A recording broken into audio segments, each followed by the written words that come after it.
नमस्कार, आप सभी का स्वागत है एक बार फिर से रियल न्यूज चैनल में। आज तारीख हो चुकी है 6 फरवरी और दिन है शनिवार। आज पूरे दिन में देश और विदेश में क्या होने वाला है उस सब की सारी खबरें एक ही वीडियो में मिलेंगी। जम्मू कश्मीर से लेकर बंगाल तक की खबरों की बात हो या यूपीएससी परीक्षाओं की बात हो, इन सभी से जुड़ी सारी बड़ी खबरें आपको इसी एक ही वीडियो में मिलेंगी। तो इस वीडियो को अंत तक देखना बिल्कुल भी ना भूलें। तो चलिए शुरुआत करते हैं आज की ब्रेकिंग न्यूज की। सबसे पहले देश की सबसे बड़ी खबरों की बात करें तो देश में कृषि कानूनों के विरोध में आंदोलन को 70 से भी ज्यादा दिन का समय हो चुका है। कृषि कानूनों का विरोध कर रहे 40 किसान संगठनों ने आज दोपहर 12 से 3 बजे तक देश भर में चक्का जाम का ऐलान किया है। किसानों ने कहा है कि प्रदर्शन शांतिपूर्ण रहेगा। जरूरी सेवाओं जैसे एम्बुलेंस, स्कूल बस को नहीं रोका जाएगा। दिल्ली, एनसीआर, उत्तर प्रदेश और उत्तराखंड को इस जाम से अलग रखा गया है। भारतीय किसान यूनियन के प्रवक्ता राकेश टिकैत ने कहा है कि दिल्ली में तो हर दिन जाम जैसे हालात रहते हैं, ऐसे में यहाँ जाम की क्या जरूरत है। हालांकि उन्होंने यूपी और उत्तराखंड को इससे अलग रखने की वजह नहीं बताई। यह जरूर कहा है कि इन दोनों राज्यों में किसानों को स्टैंड बाय पर रखा गया है और इन्हें किसी भी वक्त बुलाया जा सकता है। चलिए आपको बताते हैं कि ये चक्का जाम आखिर क्यों बुलाया गया है। 1 फरवरी को पेश किए गए बजट में किसानों की मांग की अनदेखी करने और दिल्ली की सीमा पर हो रहे आंदोलन की जगहों पर इंटरनेट बंद किए जाने के खिलाफ ये चक्का जाम हो रहा है। किसान संगठनों का कहना है कि 26 जनवरी की ट्रैक्टर रैली के बाद से कई किसानों के ट्रैक्टर जब्त कर लिए गए हैं। दिल्ली बॉर्डर के आसपास की जगहों को पूरी तरह ब्लॉक किया जा रहा है। इन सब के खिलाफ ये चक्का जाम होगा।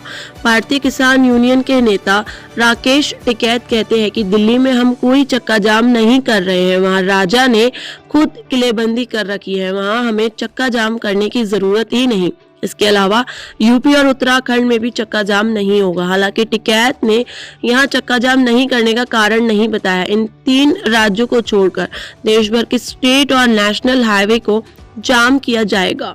आंदोलन कर रहे किसानों का कहना है कि सरकार सख्त बैरिकेडिंग और इंटरनेट बंद करके परेशान कर रही है। बात बंगाल में होने वाले चुनावों की जाए तो वहां पर चुनावों की तैयारियां बहुत ही जोरों शोरों से की जा रही हैं।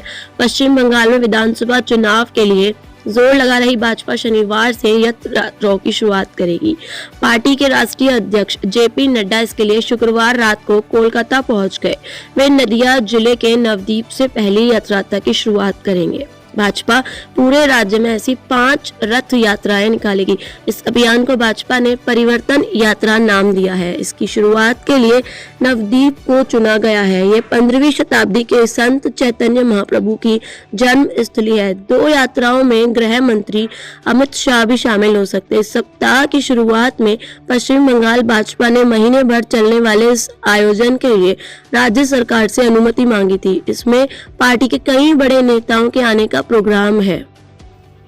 राज्य सरकार ने इसके लिए स्थानीय जिला प्रशासन से अनुमति लेने के लिए कहा है। भाजपा के प्रदेश अध्यक्ष दिलीप घोष ने कहा कि ये रथ यात्राएं पश्चिम बंगाल की राजनीति में गेम चेंजर साबित होंगी। इसमें भाजपा के समर्थन में लहर चलेगी और ये टीएमसी सरकार के ताबूत में आखिरी कील बनेगी। इसकी वजह से ही टीएमसी अनुमति देने में देरी कर रही है।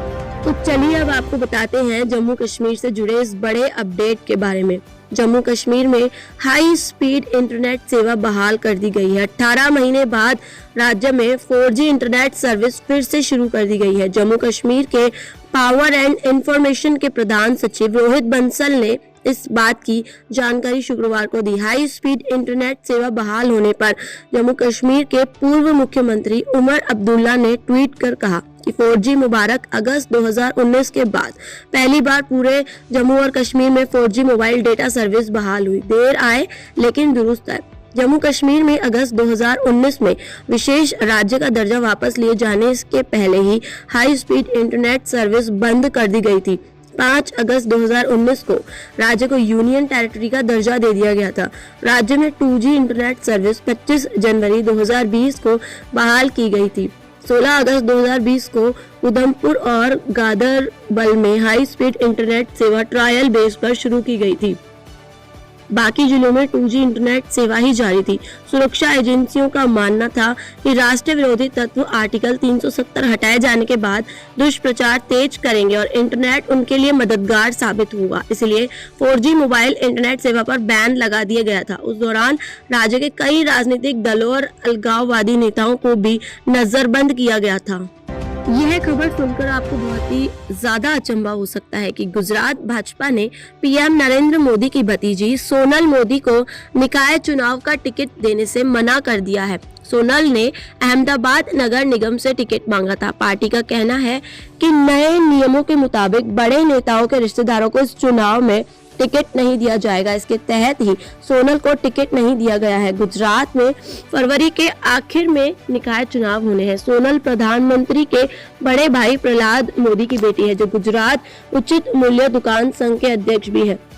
सोनल ने मंगलवार को मीडिया से कहा था कि उन्होंने अहमदाबाद नगर निगम के बोधक देव वार्ड से चुनाव लड़ने के लिए भाजपा से टिकट मांगा है। भाजपा ने गुरुवार को अपने कैंडिडेट्स की पहली लिस्ट जारी की तो उसमें सोनल का नाम नहीं था। सोनल का टिकट काटे जाने पर जब मीडिया ने गुजरात भाजपा के अध्यक्ष CR पाटिल से इसकी वजह पूछी तो उन्होंने कहा कि भाजपा एक ऐसी पार्टी है जहां नियम सबके लिए बराबर है। यह फैसला पार्टी के नए नियमों के तहत ही लिया गया है। दूसरी तरफ सोनल मोदी का कहना है कि उन्होंने प्रधानमंत्री की भतीजी होने के नाते नहीं बल्कि भाजपा कार्यकर्ता की हैसियत से टिकट मांगा था। तो चलिए अब बात करते हैं कोरोना की। देश में कोरोना टेस्टिंग का आंकड़ा 20 करोड़ के पार हो गया है। इनमें 1,08,15,000 यानी 5.39% लोग संक्रमित मिले। राहत की बात यह है कि अब तक 1,05,00,000 मरीज ठीक भी हो चुके हैं। संक्रमण से 1,54,956 मरीजों की मौत हो चुकी है। 1,45,953 मरीज ऐसे हैं जिनका इलाज चल रहा है। इस बीच वैक्सीनेशन को लेकर अच्छी खबर है। केंद्रीय मंत्री डॉक्टर हर्षवर्धन ने बताया कि वैक्सीनेशन का तीसरा फेज मार्च में शुरू हो जाएगा। उन्होंने लोकसभा में एक सवाल का जवाब देते हुए ये जानकारी दी। बताया कि तीसरे फेज की वैक्सीनेशन प्रक्रिया मार्च के किसी भी हफ्ते में शुरू हो सकती है। इसमें 50 साल से अधिक उम्र के सभी लोगों को वैक्सीन लगाई जाएगी। 50 साल से कम उम्र के हाई रिस्क वाले लोगों को भी प्रायोरिटी मिलेगी। वैक्सीनेशन के पहले और दूसरे फेज में अब तक देश के 52,90,000 से ज्यादा हेल्थ केयर और फ्रंट लाइन वर्कर्स को वैक्सीन लगाई जा चुकी है। इन सभी को 13 फरवरी से वैक्सीन का दूसरा डोज लगाया जाएगा। अगर आप गायन कला में रुचि रखते हैं तो ये खबर जानना आपके लिए बहुत ही जरूरी है। लता मंगेशकर को कौन नहीं जानता।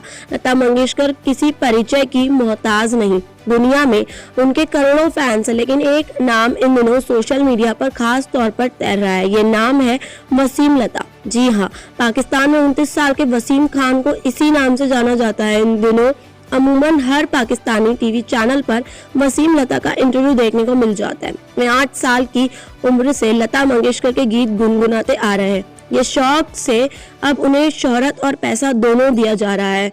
डेली पाकिस्तान की एक रिपोर्ट के मुताबिक वसीम हैदराबाद के एक बेहद गरीब परिवार से ताल्लुक रखते हैं। पिता को अस्थमा था, लिहाजा घर की जिम्मेदारी वसीम पर आ गई। पिता पेंटर थे, इसलिए वसीम ने भी पेंटिंग सीखी। इसे कमाई का जरिया बनाने की कोशिश की। हालांकि कमाई नहीं हुई तो मजदूरी करने लगे। वसीम बताते हैं, एक ट्रक लोड या अनलोड करने के बदले सिर्फ 20 पाकिस्तानी रुपए मिलते थे। इससे गुजारा कैसे चलता है, ठोकरें खाना तब मेरा नसीब था, लेकिन खुदा ने मेरी तकदीर में कुछ और लिख रखा था। बात करते हैं बॉलीवुड की पंगा गर्ल कंगना रनौत की। कंगना रनौत इन दिनों मध्य प्रदेश में अपकमिंग फिल्म धाकड़ की शूटिंग में व्यस्त है। उनकी माने तो वे फिल्म के एक ऐसे एक्शन सीक्वेंस की शूट करने जा रही हैं जिस पर 25 करोड़ रुपए से ज्यादा का खर्चा आएगा। एक्ट्रेस ने सोशल मीडिया पर रिहर्सल का एक वीडियो शेयर करते हुए ये दावा किया है। कंगना ने अपनी पोस्ट में लिखा है, ऐसा डायरेक्टर कभी नहीं देखा जो रिहर्सल को इतना महत्व और समय देता है। सबसे बड़े एक्शन सीक्वेंस में से कल रात शूटिंग होगी, लेकिन इसकी तैयारी से हैरान हूँ। बहुत कुछ सीख रही हूँ। 25 करोड़ रुपए से ज्यादा एक अकेली एक्शन सीक्वेंस पर खर्च किया जा रहा है। रजनीश घई के निर्देशन में बन रही धाकड़ इसी साल दिवाली के मौके पर 1 अक्टूबर को रिलीज होगी। फिल्म में दिव्या दत्ता और अर्जुन रामपाल की भी अहम भूमिका है। रिपोर्ट्स की माने तो कंगना इस फिल्म में एक इंटेलिजेंस ऑफिसर की भूमिका में नजर आएंगी जो कोल। इसके अलावा कंगना रनौत की फिल्म तलाईवी में भी इसी साल रिलीज होनी है, जो तमिलनाडु की पूर्व मुख्यमंत्री जे जयललिता की जिंदगी पर बेस्ड है। अगर आप यूपीएससी कैंडिडेट हैं तो ये खबर जानना आपके लिए बहुत ही जरूरी है। पिछले साल यूपीएससी की परीक्षा में लास्ट अटेम्प्ट करने वाले कैंडिडेट्स को इस साल एक मौका और मिलेगा। सुप्रीम कोर्ट में शुक्रवार को हुई सुनवाई में यूपीएससी ने ये बात कही। इससे उन कैंडिडेट्स को फायदा होगा जो पिछली बार की परीक्षा में लास्ट अटेम्प्ट कर चुके हैं। सुप्रीम कोर्ट में शुक्रवार को हुई सुनवाई में यूपीएससी ने ये बात कही। इससे उन कैंडिडेट्स को फायदा होगा जो पिछली बार की परीक्षा में लास्ट अटेम्प्ट कर चुके हैं। यूपीएससी की सिविल सर्विसेज परीक्षा सीएससी में कोई भी कैंडिडेट अधिकतम 4 बार ही शामिल हो सकता है। ऐसी स्थिति में चौथी बार परीक्षा देना ही लास्ट अटेम्प्ट कहलाता है। यूपीएससी की सिविल सेवा प्रारंभिक परीक्षा में लास्ट अटेम्प्ट करने वाले कैंडिडेट्स ने सुप्रीम कोर्ट में याचिका दायर की थी। इसमें अतिरिक्त मौका देने की मांग की गई थी। कोर्ट में केंद्र सरकार की तरफ से कहा गया सिविल सर्विसेज परीक्षा 2020 में लास्ट अटेम्प्ट यानी आखिरी कोशिश करने वाले कैंडिडेट्स को शर्तों के साथ एक बार मौका दिया जा सकता है।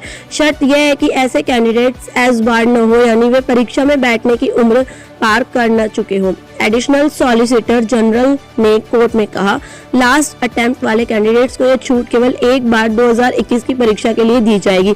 इस फैसले का आधार बनाकर भविष्य में इस तरह की छूट के लिए दावेदारी नहीं की जा सकेगी। अगर आप किसी बड़ी कंपनी में जॉब के लिए अप्लाई करना चाहते हैं और किसी बड़ी नौकरी का इंतजार कर रहे हैं तो आपका इंतजार अब खत्म होने वाला है। Bharat heavy electrical limited Bhopal ने आईटीआई अप्रेंटिसशिप के 300 पदों पर भर्ती के लिए आवेदन मांगे। इन पदों के लिए अप्लाई करने के इच्छुक कैंडिडेट्स BHEL की ऑफिशियल वेबसाइट के जरिए ऑनलाइन आवेदन कर सकते हैं। इन पदों के लिए सिर्फ मध्य प्रदेश के कैंडिडेट्स ही अप्लाई कर सकते हैं। ऐसे में आवेदन की आखिरी तारीख 22 फरवरी तक अप्लाई कर सकते हैं। इन पदों के लिए आवेदन करने वाले कैंडिडेट्स किसी भी मान्यता प्राप्त बोर्ड से 10वीं पास की हो। इसके साथ ही उसके पास संबंधित ट्रेंड में मान्यता प्राप्त संस्थान से ITI डिप्लोमा भी होना आवश्यक है।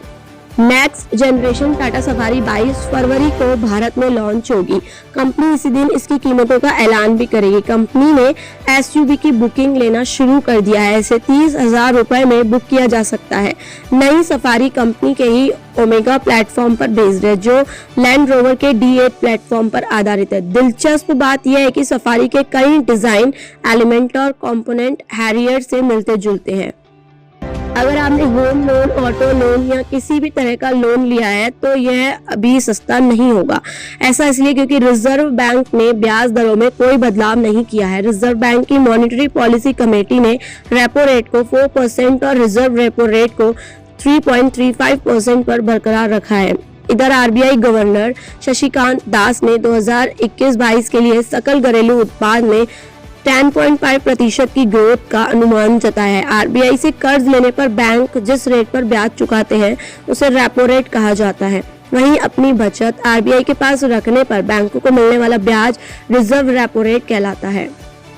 तो ये थी आज की सारी बड़ी खबरें। ऐसी ही और बड़ी खबरों से जुड़े रहने के लिए हमारे चैनल को सब्सक्राइब करना बिल्कुल ना भूलें।